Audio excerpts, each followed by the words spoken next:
All right, welcome everyone who's joining us tonight live for this stream for the GSMC Golf Podcast. Thank you everybody for tuning in. This GSMC Golf Podcast is brought to you by the GSMC Sports Network. We have a great show for you guys today where we will be previewing the PGA Championship. I'll give you a breakdown of the course, what it looks like, who is favored in this course. Next, I will be discussing the final leaderboard from Thursday and who separated themselves from the pack. There was one golfer that absolutely dominated the rest of the field. We'll get into his round in that second segment. Then we will talk about whether or not Tiger Woods can really win at Valhalla. Anytime he tees up, we really have to have this discussion. Can he win? What's he looking like? How is he shooting going into this tournament? Make sure you stick around later in the show when I will be giving you an overview of the history at Valhalla, the golf course hosting the PGA Championship this weekend. Then we will end our show by giving you my predictions of who will win, who will contend, and who will play poorly at the PGA Championship. But before we start, guys, I ask that you like and follow the show. Also, we get a number of questions from viewers that come in during the show. So to ensure that your question gets read live on air, I'll ask that you guys use the tips and donations link at gsmcpodcast.net that you see on the screen here. This puts your question at the top of the list so that I can see it, and also really helps the show. Again, the link is gsmcpodcast.net. And without further ado, guys, we're going to get right into our first segment here, PGA Championship, the course overview.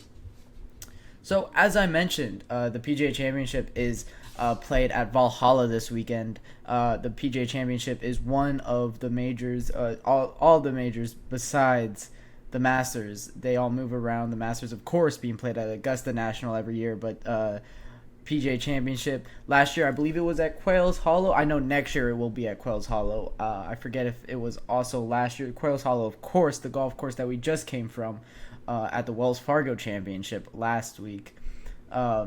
So the PGA Championship usually plays at very long golf courses, and it was the same this week. This is the second longest par-adjusted golf course. Last week we played at the longest par-adjusted golf course, so really just hammering these long driving kind of style courses.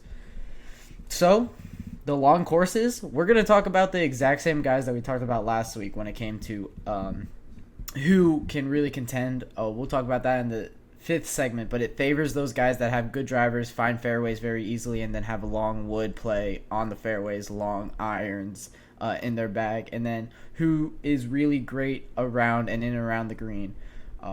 That's really what we saw today. That's really who separated themselves today. We'll talk in the second segment about the leaderboard, as there are a lot of guys that are putting their name into contention. A lot of guys played some good golf today, and that's really exciting when it comes down to the PGA Championship. So this Valhalla golf course is in Louisville, Kentucky. Louisville is going to get a little bit of rain throughout the weekend. We'll see how that affects the golf course, but usually the golf course is played very fast, very firm fairways, very firm greens, everything very fast. So the rain, we'll see how that kind of affects it. The grass on the fairways and the grass on the greens are both very firm grass. I forget the exact name of it. But yeah, so this golf course is designed by Jack Nicklaus. Of course, one of the three greatest golfers of all time. Jack Nicklaus, Tiger Woods, Arnold Palmer, Gary Player. Those guys are all in contention, but Jack Nicklaus and Tiger Woods have to be on that list, so they're probably 1 and 2. Jack Nicklaus has the most PGA championships with 6.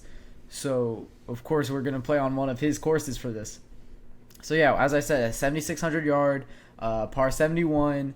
This is as the CBS commentators love to say today, big boy golf course. Or sorry, not CBS. The ESPN commentators love to say today. I heard it maybe 3 or 4 times. This is a big boy golf course. Driving really is what we're looking at here. The fairways is something I noticed throughout the entire day. Is the fairways are very, very narrow. It's interesting to note how that could affect guys that kind of spray the ball around and not keep it within the fairways as well as they probably should. And this course is brutal when it comes to the dog legs. There are only 2 non-par 3s that are straightaways. Of course, all the par 3s are straightaways. That's how all par 3s play in the world. If you didn't know, you don't get a dog leg on a par 3. But all par 4, sorry, not all par 4s. Almost all par 4s and almost all par 5s, except for 2, are played either left or either right. So it's going to be interesting to see how these guys play with their cuts, with their fades. I saw a lot of people mixing up their shot pass this weekend. Xander Schauffele, or not this weekend, today on Thursday, I saw Xander Schauffele he is almost always a guy that fades. He almost always hits that fade, but he had to mix it up, go against the grain with a few cuts too today. So it was interesting to see how he navigated this course. There's a lot of decisions that people can make on this course. I know 6 had a great decision. The 6 is such a difficult hole that we saw continuously. There's a lot of long par 3s also in this course. We're gonna give you a hole breakdown here in a second, but before that, you also have 6 par 4s that are playing over 470 yards.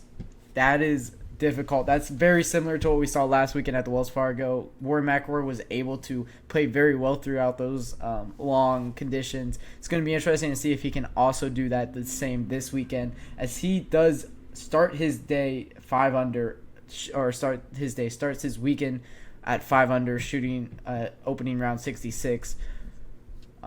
So he played very well today, and this is a golf course that he loves. He is a former winner at Valhalla in 2014, winning his most recent major at Valhalla, that PGA Championship in 2014. This is the course that he likes. This is the course design that he likes. The bunkers were also very easy to play out of this weekend. It was interesting because it kind of looked like some people were aiming more for bunkers as a safety net instead of wanting to be in the rough, because the rough was brutal. The rough sat the ball down. A lot of these holes had very big hills. There was one shot that I can recall from Rory McIlroy. The ball was at his darn near his knee when he takes the shot. This is the shot that, if you guys were watching, they kept on replaying because he hit the flagpole on the way down from the shot. So it didn't affect him too much, but the rough looked very difficult. It's a very hilly terrain. I know a lot of it's a tale of two courses really here. There's a lot of open and a lot of open and non-hilly. I can't think of the word, but non-hilly I guess would be what I use here. Terrain in part of the course, I believe 10 holes kind of play like that, and then 8 holes play.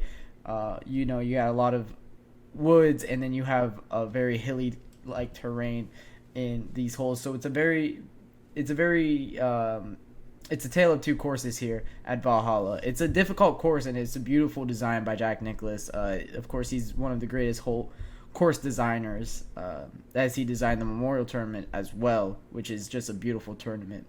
But when you look at these hole stats, kind of going by each one of these holes,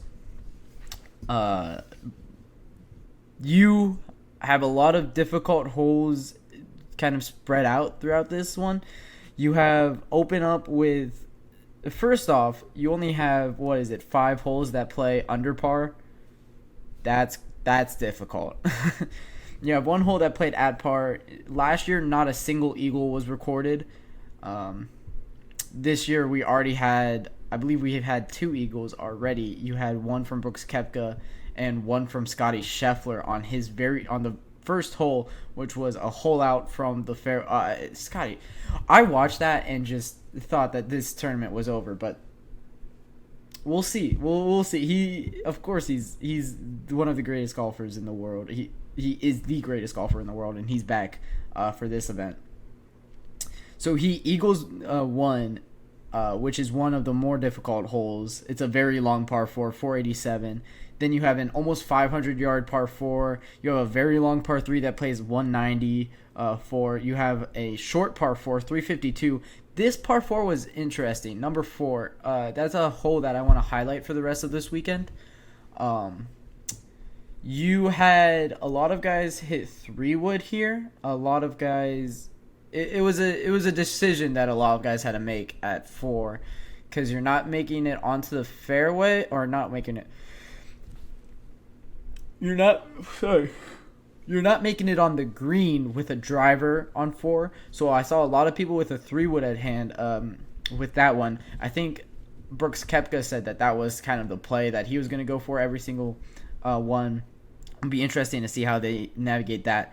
Then you have a 467 par 4 that plays above par. You have a 500-yard par 4 that plays above par. You have a 600-yard par 5 that plays under par. This is the second easiest hole on the entire course. A lot of people made a lot of strokes back on 7 here. I know Rory McIlroy started playing better golf when he got to all the par 5s, especially par 7. I believe he had a birdie on. I know when he won it back in 2014, he birdied 7 all 4 days. So he's going to look to kind of continue that trend for himself. And then you have another hole that plays under par with a 170-yard par 3. Par 4, 411-yard par 4 that plays over par, nearly a tenth of a stroke over par in relation to the field. Number 10 is then a par 5. It's a very long par 5. You have a 215-yard par 3. That is long, and that's insanely ridiculous. But, these guys are used to these long par 3s. You have a almost 500-yard par 4 that plays over par. You have a 340-yard par 4. That was another one that a lot of guys kind of had to make a decision on. On 14, you have the second hardest hole on the course. That is a 250-yard par 3. I can't even imagine if I run into a 250-yard par 3 if I'm playing golf. That is a ridiculous hole. 250-yard par 3 is ridiculous. 420-yard par 4, 500-yard par 4, 450-yard par 4, and then the 18, it ends off with a 571-yard. That is the easiest hole on the course. 18 is going to be an interesting one to watch out for when it comes down the stretch. To see if that green was also very, very big. So it's going to be interesting to see how these guys kind of navigate these holes throughout the weekend. The one that did the best today was by far Xander Schauffele. We're going to talk about him in the second segment. But before that, I'm going to take a short break here.